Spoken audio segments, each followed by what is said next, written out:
All right. Good afternoon to all of you. And as per usual practice, we will ask you to mute your microphones. As you all are well aware, the Security Council this morning held an open video conference on the Middle East. The Secretary General took part in the meeting, noting in his remarks that we are at a watershed moment. If implemented, the Secretary General said, annexation by Israel would constitute a most serious violation of international law, grievously harm the prospects of a two-state solution, and undercut the possibilities of a renewal of negotiations between Israelis and Palestinians. He called on the Israeli government to abandon its annexation plan. He also said that he will continue to consistently speak out against any unilateral steps that would undermine peace and the chances for resolving the Israeli-Palestinian conflict through meaningful negotiations. Mr. Guterres also urged Israelis and Palestinian leaders to commit to meaningful dialogue with the support of the international community. Also addressing the Council today was Nikolai Mladenov, the UN Special Coordinator for the Middle East peace process. He asked Council members to join the Secretary General in his call for an immediate re-engagement with no preconditions between the Middle East Quartet and the Palestinian leadership, Israel, and the countries of the region, in order to find a way out of the current crisis. And all the texts have been shared with you. This afternoon, there'll be a closed meeting of the Security Council on Yemen, and members of the Council will hear by video from the UN envoy, Martin Griffiths. Turning to Syria, I can tell you that we continue to reach millions of women, children, and men in urgent need of humanitarian assistance through cross-border operations run out of Turkey. Our humanitarian colleagues tell us that since the beginning of this year, more than 8,000 trucks have crossed Syria from Turkey, including a record 1,781 trucks in May alone. A large number of these trucks continue to cross, and as of the 21st, 1,292 trucks passed into northwest Syria from Turkey this month, providing vital life-saving assistance for the 2.8 million people in need of the area. As highlighted, the Secretary General's recent review of cross-line and cross-border operations, a sustained large-scale cross-border response is necessary to meet the enormous humanitarian needs of people in northwest Syria. To enable this response, a renewal of the cross-border authorization in Security Council Resolution 2504 for the use of Bab al-Salam and Bab al-Hawa border crossings for an additional 12 months is required. There are no alternatives to cross-border operations for us. The Secretary General has also called for a combination of more cross-border and cross-line access to sustain recent levels of and preferably increase humanitarian assistance in the northeast of the country. Without these necessary cross-border authorizations by the Council, civilians will suffer in increased levels to levels unseen in 9 years of conflict, including loss of life on a massive scale. The full and complementary use of all methods for the delivery of aid remains necessary to access all people across Syria. Also on Syria, our humanitarian colleagues remain concerned over the impact of COVID-19 on people across the country. To date, the Syrian Ministry of Health has confirmed 231 cases of the virus, including 94 recoveries and 7 deaths. 6 additional cases have been recorded in the northeast, including 1 fatality. No cases have been confirmed in the northwest. Our particular worry is for the 1.4 million displaced people living in camps or informal settlements, which makes taking necessary precautions that much more difficult. With limited access to healthcare and water and sanitation services, these people are particularly vulnerable. We are continuing to support building up Syria's limited lab and case investigation capacities. Turning to Darfur, the Joint African Union-United Nations mission there says that for the past few days, clashes have led to killings, rapes, and the displacement of thousands of people. The Joint Special Representative, Jeremiah Mamabolo, said he deeply regrets that these clashes are happening at a time when the transitional government, the armed movement, and the political parties and all Sudanese are engaged in negotiations in Juba to bring such suffering to an end. The Secretary General will take part virtually tomorrow in the Sudan Partnership Conference, which is co-hosted by the governments of Sudan and Germany, as well as the UN and the European Union. The meeting aims to galvanize financial and political support for the continuing transition in Sudan. The conference will begin at 9 a.m. New York time, and you can follow it live online. We will share with you the Secretary General's remarks ahead of time. And in a statement we issued yesterday afternoon, the Secretary General strongly condemned Monday's attacks against a convoy of the peacekeeping mission in North Kivu in Beni territory in the Democratic Republic of the Congo. The attack was conducted by suspected members of the ADF forces, the Allied Democratic Forces, and resulted in the killing of one UN peacekeeper and injuries to another. Both peacekeepers are from Indonesia. The Secretary General expresses deepest condolences to the family of the deceased peacekeeper, as well as to the government of Indonesia, and wishes a swift recovery to the injured. The Secretary General reaffirmed that attacks against UN peacekeepers may constitute a war crime and called on the Congolese authorities to investigate this incident swiftly and bring those responsible to justice. And in neighboring Central African Republic, as part of the support the UN is bringing on COVID-19, the mission has provided hygiene equipment, hand sanitizers, infrared thermometers to the country's armed forces. In the Wam prefecture in the country's northeast, the UN peacekeepers have organized an information workshop on the virus for moto taxi drivers, as well as other transportation and commercial laborers. The UN mission has also conducted a training for teachers on how to prevent the spread of the virus in schools before classes resume. In partnership with the Ministry of Arts, Culture, and Tourism, the UN has also initiated a radio and television awareness campaign involving 25 prominent Central African artists. And turning to the mission's support for the electoral process, a series of training courses was organized for officials in Bangassou and in the neighboring area. And finally, in Ndele, the mission supported the government's disarmament demobilization operation. On the first day, 47 combatants, including one woman from the armed group, the Front Populaire pour la Renaissance de la Centrafrique, otherwise known as the FPRC, were demobilized. Weapons and ammunition were also retrieved and given to the DDR mobile team. And our good friends in the Department of Political and Peacebuilding Affairs today released a policy note on the Secretary General's call for a global ceasefire, which examines the various challenges and opportunities presented by the call, as well as recommendations for the future as the pandemic continues. The brief says that as the impact of COVID-19 is still unfolding and in places worsening, the call for a global ceasefire should link with the broader discussions on the socioeconomic impacts of the pandemic, including on women and children. The full brief is available to you on the interweb.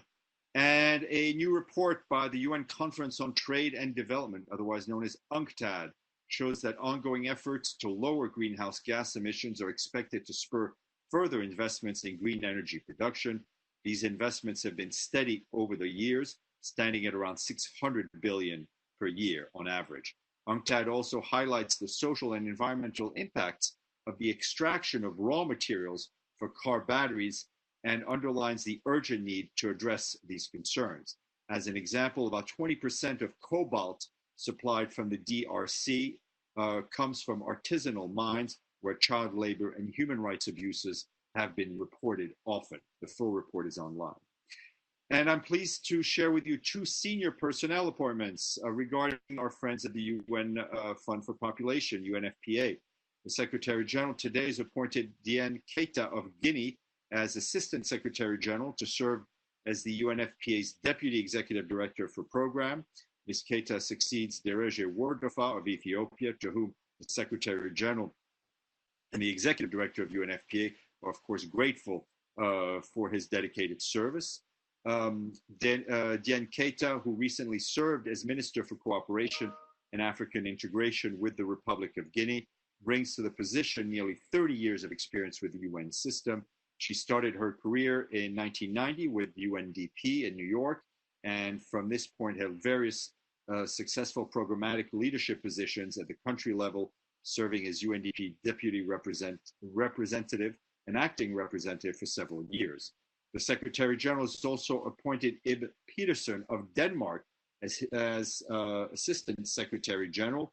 He will serve as the Deputy Executive Director for Management at UNFPA. Mr. Peterson succeeds Laura London of Finland, to whom the Secretary General and the Executive Director are grateful for her dedicated years of service to UNFPA. Mr. Peterson recently served as Director for the Department of Migration, Conflict and Stabilization of the Danish Ministry of Foreign Affairs. Prior to his position as in Copenhagen, you will of course remember him as the Ambassador and Permanent Representative of the Kingdom of Denmark from 2013 to 2019. Their biographies are online. And as you all know, Friday marks the 75th anniversary of the signing of the Charter of these United Nations. In a video message to mark this anniversary, the Secretary General said that as we face a global pandemic and worldwide, people rightly raise their voices against racism. Confronting problems is a start, but we also have to solve them. He emphasized that the UN Charter provides us with a timeless guide to tackle our shared challenges and fix the world's fragilities. The Secretary General points out that the Charter was signed 75 years ago, and its principles ring just as true today. Faith in fundamental human rights, equal rights of men and women, the dignity and worth of every person, international law, and better standards of life in larger freedom are enduring values that will carry us to a new future. And you can also join us in the celebrations by adding your photo to one of our photo filters that carry the keywords from the UN Charter. You can access those photo filters at share.un75.online. Choose your favorite filter, which includes human rights, healthy planet, peace, and others, and share photos with your friends with the hashtag UN75. Linked to this anniversary, I'm happy to now confirm that the Secretary General will be joining us for a press conference to launch the UN comprehensive plan to response to COVID-19. That will take place tomorrow at noon, and this will be obviously framed within the context of the 75th anniversary of the UN. And yes, he will take a number of questions. And finally, I've been waiting for this moment for quite a while. We have finally hit a century with our budget numbers, all thanks to our friends in Libreville. Gabon's full payment of its 2020 regular budget dues takes us to 100. So on that happy note, let's see if anybody is left to ask me questions. Let's see. Excuse me, I put on my glasses so I can read and I can look at the chat.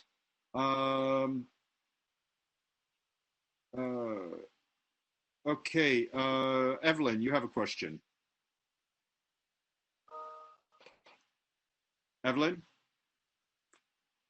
Okay, you can hear me now, yes? Yes, ma'am. Yes.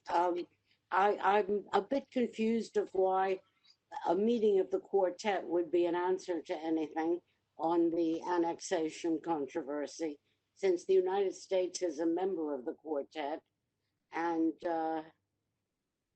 what it could stop any decisions.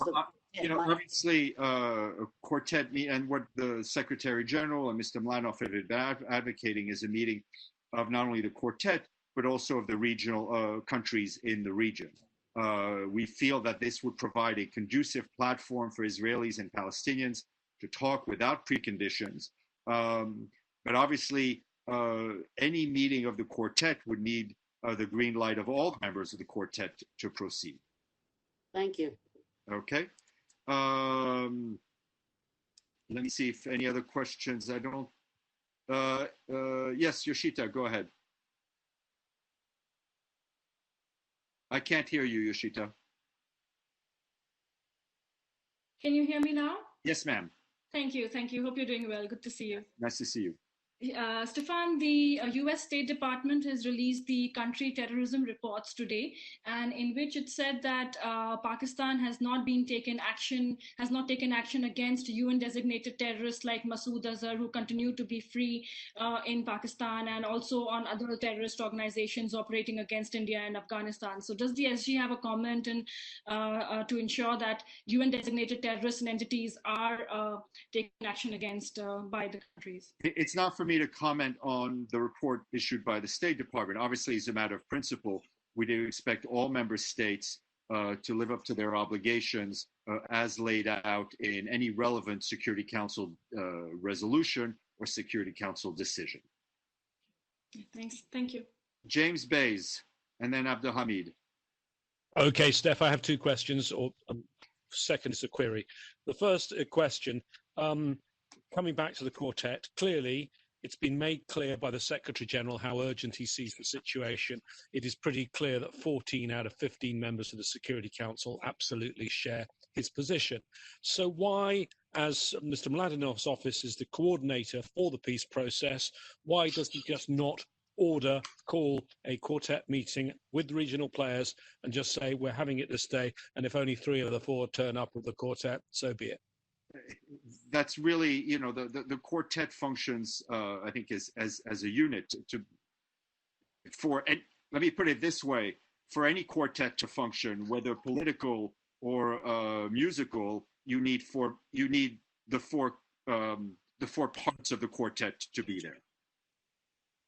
And my second question, clearly quite important, Yemen this afternoon. Sadly, it's a closed meeting. Yeah. I don't see any press engagement by Martin Griffiths. Will he be doing anything with us? And it's a general observation.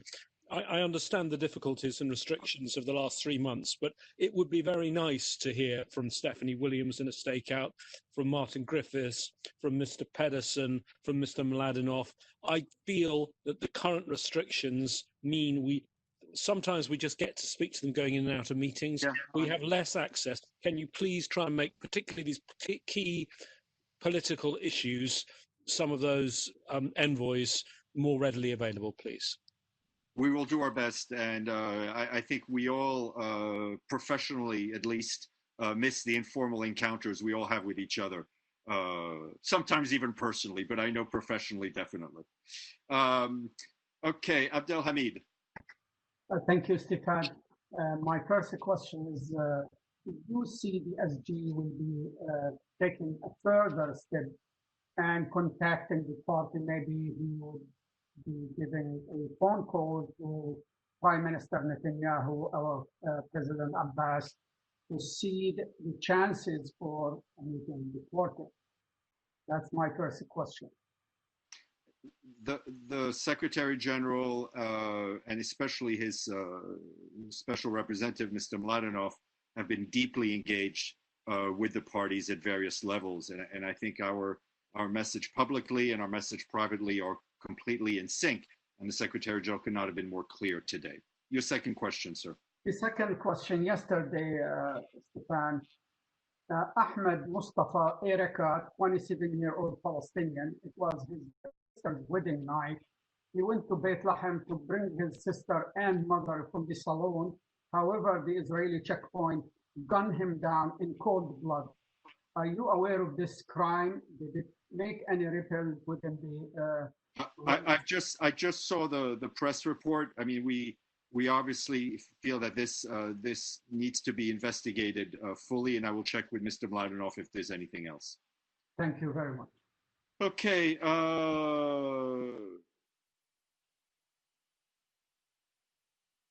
Let's see who else had a question. Yes, Gloria, go ahead.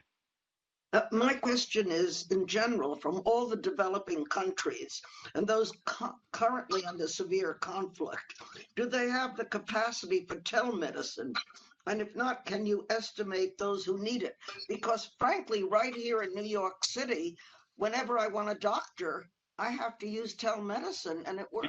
It's a very useful tool indeed, and I think we are working with our country teams with all developing and middle-income countries to see how we can best support them in helping shore up or improve their public health system. Okay, anyone else with a question? Excellent. We will see you tomorrow, 12:15 for the Secretary General's press conference. Please dial in early. We will distribute, hopefully, the text of his intro ahead of time, and send. Anyway, we'll look forward to that, and hasta mañana.